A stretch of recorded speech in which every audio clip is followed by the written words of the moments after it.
Welcome friends, सुस्वागतम दोस्तों। डोम्पेडोन tablet, ऑन्डेंसेट्रोन tablet, metoclopramide tablet, इन सभी दवाओं को तो आप अच्छी तरह से जानते होंगे या इनके बारे में आपने सुन रखा होगा कि ये दवाइयाँ उल्टी को ठीक करने वाली दवाइयाँ हैं। लेकिन क्या आपको पता है इन दवाओं के अलावा भी 20 तरह की अलग अलग और दवाइयाँ हैं जो उल्टी तथा मतली को ठीक करने के लिए प्रयोग ली जाती है।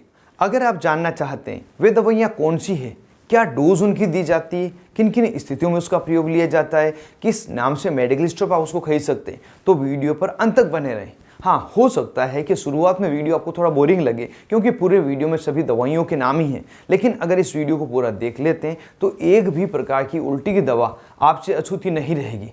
तो बिना समय गंवाए वीडियो को आगे बढ़ाते हैं। मैं हूँ आपका होस्ट मोहित आदिज, आप देख रहे हैं अपना YouTube channel learn about medicine. चलिए आज फिर कुछ नया सीखते हैं।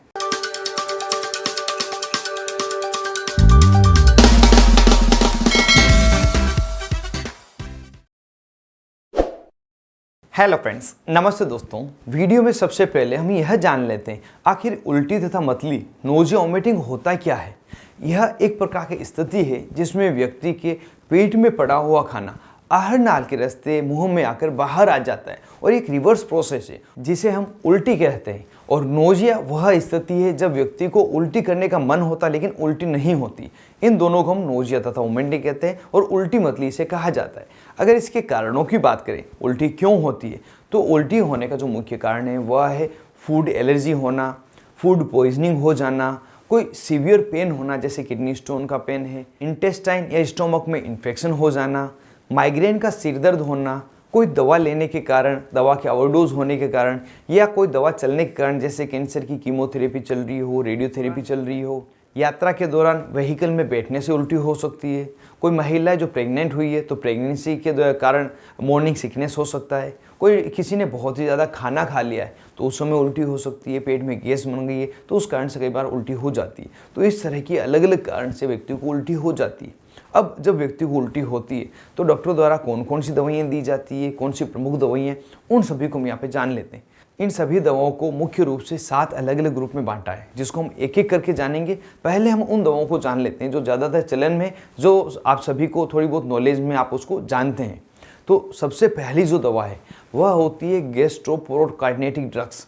ये वे दवाइयाँ हैं जो पेट को जल्दी खाली कर देती है, स्टोमक का जो एम्प्टिंग टाइम है इसको कम कर देती है, जिससे कि अगर पेट में जो खाना है नहीं रहेगा, जल्दी से इंटेस्टाइन में चला जाएगा तो उल्टी नहीं आएगी, खाया हुआ खाना वापस से बाहर नहीं आएगा।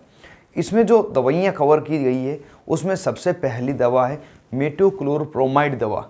यह इंजेक्शन तथा टेबलेट दोनों में अवेलेबल है और इसे आप मेडिकल स्टोर पर पेरिनोर्म नाम से तथा रेगलान के नाम से खरीद सकते हैं। और इसका जो रेगलान इंजेक्शन है बहुत ही ज़्यादा चलन में है, किसी न किसी हॉस्पिटल में आपने इस इंजेक्शन को जरूर से देखा होगा।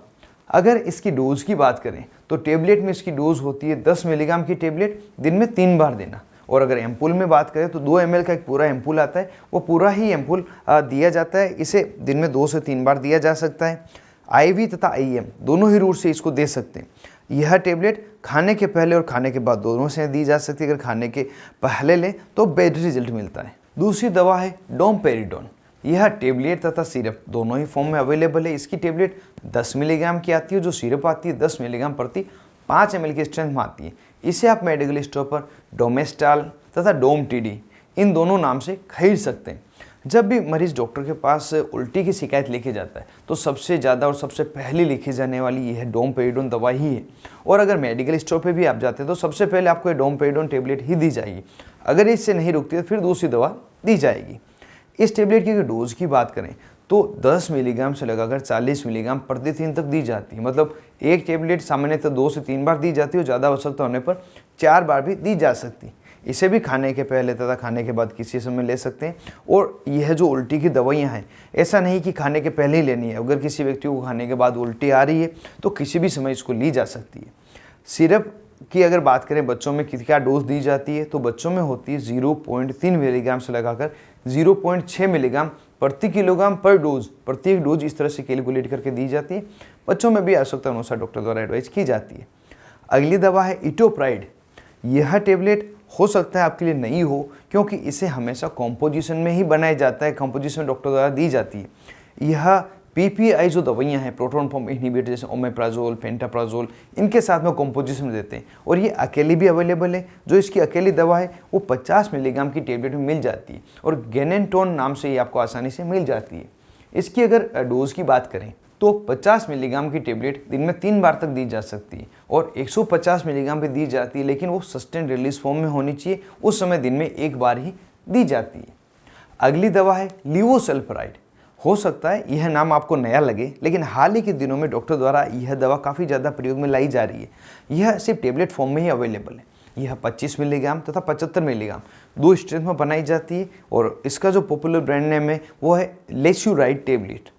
इसकी डोज होती है 25 मिलीग्राम दिन में 3 बार, टोटल 75 मिलीग्राम। और अगर हायर डोज देनी हो तो 75 मिलीग्राम दिन में 2 बार दी जाती है, लेकिन वह tablet SR sustain release form में होती है। अब यहाँ पे आप सोचेंगे एसआर फॉर्म क्या होती है, तो इसके लिए मैंने अलग से वीडियो बनाए हैं, टेबलेट की क्या क्या फॉर्म्स होती है, एसआर, पीआर, ईआर, सभी के वो पूरी डिटेल में जानने के लिए आई कार्ड पर क्लिक करके आप वीडियो देख सकते हैं, साथ ही डिस्क्रिप्शन इसका लिंक दिया है। अगली दवा है सिनिटाप्राइड टेबलेट। यह बहुत ही कम चलने वाली दवा है, हो सकता है आपने भी इसे नहीं देखा हो। इसकी सबसे पॉपुलर ब्रांड नेम है किनप्राइड टेबलेट। यह 1 मिलीग्राम की स्ट्रेंथ में आती है और इसे दिन में 3 बार तक दिया जा सकता है और अगर हायर स्ट्रेंथ देनी हो तो 3 मिलीग्राम की टेबलेट दी जाएगी, वो भी एक्सटेंडेड रिलीज फॉर्म में होनी चाहिए। अगले ग्रुप की तरफ बढ़ते हैं, तो वह है 5-HT3 एंटागोनिस्ट दवाइयाँ, जो डायरेक्टली जो इमेटिक सेंटर है वहीं पे कार्य करती है। इसमें जो सबसे पहली दवा है वह है ऑन्डेनसेट्रोन दवा। यह टेबलेट तथा इंजेक्शन दोनों ही फॉर्म में अवेलेबल है। इसकी जो पॉपुलर ब्रांड नेम है वह है ऑनडेम तथा एमसेट। आपने कई बार देखा होगा कि डोमपेडोन टेबलेट अगर ली है, उससे ज़्यादा फायदा नहीं हुआ है, तो तुरंत ही डॉक्टर द्वारा या केमिस्ट के द्वारा या जनरल प्रैक्टिस द्वारा यह ऑन्डेनसेट्रोन टेबलेट या इंजेक्शन दी जाती है। और इस दवा का जो मुख्य रूप से प्रयोग लिया जाता है वह लिया जाता है कीमोथेरेपी तथा रेडियोथेरेपी के पेशेंट को।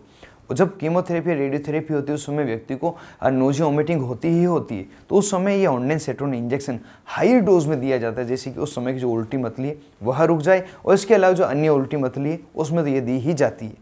इसकी डोज की बात करें तो टेबलेट 4 मिलीग्राम की आती है और 8 मिलीग्राम की आती है। इसे दिन में 2 से 3 बार दिया जा सकता है और अगर इंजेक्शन दिया जाएगा तो आईवी या आईएम दोनों ही रूट से दिया जा सकता है। पूरा एम्पूल जो 4 मिलीग्राम का होता है वह मरीज को दिया जाता है। अगली दवा है ग्रेनीसेट्रोन टेबलेट। यह ग्रेनीसेट्रोन टेबलेट ऑन्डेनसेट्रोन के मुकाबले 10 गुना ज़्यादा इफेक्टिव है और इसे मुख्य रूप से कैंसर के जो पेशेंट है, जो कीमोथेरेपी के पेशेंट हैं, उन्हीं में दिया जाता है। उसमें 10 टाइम्स ज़्यादा अच्छा रिजल्ट ऑन्डेनसेट्रोन के मुकाबले ग्रेनीसेट्रोन बता देती है। इसकी अगर ब्रांड नेम की बात करें तो ग्रेनीसेट टेबलेट तथा ग्रेनीसेट इंजेक्शन के नाम से आपको आसानी से मिल जाता है। इसकी टेबलेट का बहुत ही कम प्रयोग लिया जाता है। कभी कभार आपने सिरप इसकी ज़रूर से देखी होगी कि डॉक्टर ने बच्चों को एडवाइज की है। अगला ग्रुप है H1 एंटीहिस्टामिन ग्रुप।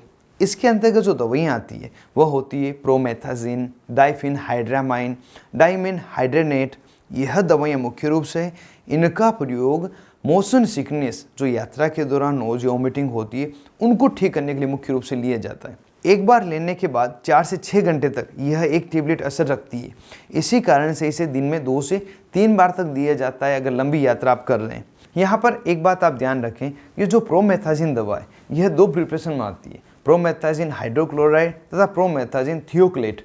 जिसमें जो प्रोमेथाजिन थियोक्लेट है यही वोमिटिंग में असर करती है, हाइड्रोक्लोराइड असर नहीं करती। और जो प्रोमेथाजिन थियोक्लेट है ये एवोमिन टेबलेट के नाम से आपको आसानी से मिल जाती है। और अब आप इसको जान पाए होंगे कि किस दवा के बारे में बात कर रहा हूँ। अगली दवा है डोक्सिलामिन। यह हमेशा पाइरिडॉक्सिन के साथ कंपोजिशन में ही बनाई जाती है और मुख्य रूप से प्रेगनेंसी में जो उल्टी मतली नोजिया वोमिटिंग होता है, मॉर्निंग सिकनेस होता है, उसको रोकने के लिए दिया जाता है। इसका कंपोजिशन रहता है डोक्सिलामाइन सक्सिनेट तथा पाइरिडॉक्सिन। इसे आप डॉक्सिनेट टेबलेट के नाम से मेडिकल स्टोर पर आसानी से खरीद सकते हैं। इसकी डोज जो रोज़ होती है बिल्कुल अलग अलग होती है, जैसे कि अगर आवश्यकता है तो दिन में 1 बार ही दिया जाता है, दिन में 2 बार दिया जा सकता है, दिन में 3 बार दिया जा सकता है। अगर इससे ज़्यादा फ़र्क नहीं हो तो रात को सोते समय 2 टेबलेट एक साथ में दी जा सकती है। इस तरह से जैसे रिक्वायरमेंट होती है उसके अकॉर्डिंग डॉक्टर द्वारा ये महिला को दी जाती है। नेक्स्ट ग्रुप की दवाइयाँ हैं न्यूरोलेप्टिक ड्रग। जी हाँ दोस्तों, न्यूरोलेप्टिक ड्रग है, यह भी नोजिया वोमिटिंग में काम करती है। किस तरह से करती है हम आगे जान लेते हैं। जो दवाइयाँ इसमें आती है वो होती है क्लोरपेराजिन, प्रोक्लोरपेराजिन, ट्राइफ्लूपैराजिन, यह सभी दवाइयाँ हैं जो इस ग्रुप के अंतर्गत आती है। और इनमें से सबसे ज़्यादा जो पॉपुलर दवा है वो है प्रोक्लोरपेराजिन। इस नाम से आप सही नहीं जान पाए होंगे। इसका जो ब्रांड नेम है वो है स्टेमेटिल एमडी टेबलेट। जी हाँ दोस्तों, Stemetil MD tablet neuroleptic group की दवा है।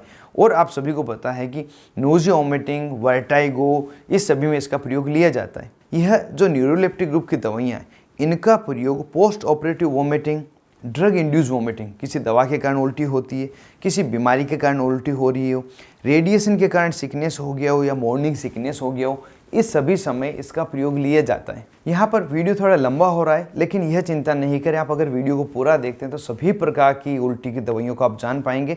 तो मेरी रिक्वेस्ट है आप वीडियो पर कंटिन्यू रहें और आगे तक इसको देखें। अगला ग्रुप है एंटीकोलिनर्जिक ग्रुप की दवाइयाँ। जी हाँ दोस्तों, जो एंटीकोलिनर्जिक ग्रुप की दवाइयाँ जिसमें हाइओसिन तथा डाइसाइक्लोमिन आती है, जो मुख्य रूप से पेट को ठीक करने के लिए दी जाती है, लेकिन मोशन सिकनेस जो यात्रा के दौरान उल्टी होती है उसको रोकने के लिए बेहतरीन रिजल्ट बताती है। इसलिए मोशन सिकनेस में इसे एडवाइज किया जाता है। अगली दवा है एप्रेपिटेंट तथा फोस्फएप्रेपिटेंट। ये जो दोनों दवाइयाँ हैं यह NK1 रिसेप्टर एंटागोनिस्ट दवाइयाँ हैं जिन्हें ऑन्डेनसेट्रोन के साथ दिया जाता है। मुख्य रूप से इन्हें कीमोथेरेपी इंड्यूस वोमिटिंग जो होती है, जो कैंसर के मरीज है जिनको उल्टी होती है ट्रीटमेंट के दौरान, उनमें दिया जाता है। इसे 3 दिन तक ही दिया जाएगा, उससे ज़्यादा आवश्यकता हो तभी दिया जाता है। 3 दिन में जो उल्टी की समस्या वो ठीक हो जाती है। इस दवा की जो ब्रांड नेम है वो होती है एप्रेकिप 125 मिलीग्राम की टेबलेट। और हो सकता है इस दवा को आप बहुत ही कम जानते हो, क्योंकि सिर्फ कीमोथेरेपी इंड्यूस वोमिटिंग में इसको देते हैं, इसलिए बहुत ही कम मार्केट में अवेलेबल है, साथ ही पॉपुलर बहुत ही कम है। अगले ग्रुप की दवाओं की तरफ बढ़ें तो उसमें कोर्टिकोस्टेरॉइड दवाइयाँ, बेंजोडाइज़ेपिन ग्रुप की दवाइयाँ, ये सभी आती हैं, जिसमें डेक्सोमेथासोन, डायजेपाम, लोरेजेपाम, यह सभी प्रमुख है। इन दवाओं को भी कीमोथेरेपी के दौरान जो उल्टी होती है, कीमोथेरेपी करने के बाद में जो उल्टी होती है, उनको रोकने के लिए दिया जाता है। ये दवाइयाँ एडजुवेंट एंटीएमेटिक के रूप में कार्य करती है। मतलब एडजुवेंट वे दवाइयाँ होती है जो किसी भी प्रकार की दवा के साथ देने पर उसका प्रॉपरली इफेक्ट बढ़ा देती है, उसकी पोटेंसी, इफेक्टिवनेस बढ़ा देती है। तो इसको ऑन्डेनसेट्रोन के साथ में, ग्रेनीसेट्रोन के साथ में दिया जाता है, जिससे कि उनका असर बढ़ जाए और कीमोथेरेपी के दौरान मरीज को उल्टी तथा मतली का सामना नहीं करना पड़े। तो इस तरह से अलग अलग 7 प्रकार की ग्रुप की दवाइयों के बारे में हमने यहाँ पे जाना है, जिसको उल्टी के लिए दिया जाता है। ज़्यादातर दवाइयों को आप सभी जानते हैं और काफ़ी दवाइयों के बारे में सोचता हूँ आपको नई जानकारी मिली होगी। कौन कौन सी दवा के बारे में आप नहीं जानते थे, नई दवा आपको लगी, मुझे कमेंट बॉक्स में ज़रूर से बताएं। और ऐसे ही महत्वपूर्ण दवाओं के बारे में वीडियो देखने के लिए चैनल को सब्सक्राइब करें और बेल आइकन को दबाएं, जिससे कि सभी नोटिफिकेशन मिले और मेरे सभी वीडियो आप मुफ्त में देख सकें। आप थे अपने दोस्त मोहित आदिज के साथ देख रहे थे अपना YouTube channel learn about medicine. Thank you friends, take care and be careful medicine users.